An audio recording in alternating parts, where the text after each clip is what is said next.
Hello everyone, my name is Boom Show. You're welcome to my channel. It's Boom Show Television. Musha my latest musha zvinopisa zvega.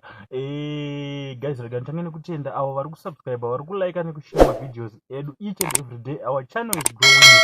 Ndisikare kupedza nguva. Let's get into today's story. Ndisingakanganwe vandai advertise zvekuti vanopa chikafu kuma construction companies, parties vari kupa kutenda. Guys, kana une business rako futi raukuda kuti riitwe mudziginyira wekuita sei wekuti advertiswe panapa, number ndichaisa mu description of this video.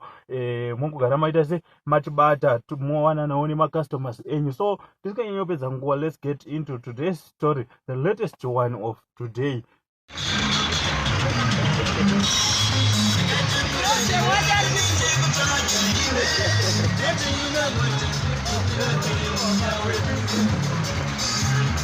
Ya makorokoto Ozemwa. Ana mwana. Anaye mwana huyo. Makorokoto Ozemwa. Yomo, woyo.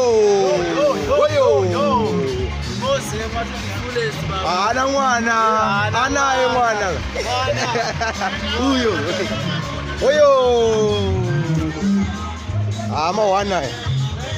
Mawana ya Ozemwa.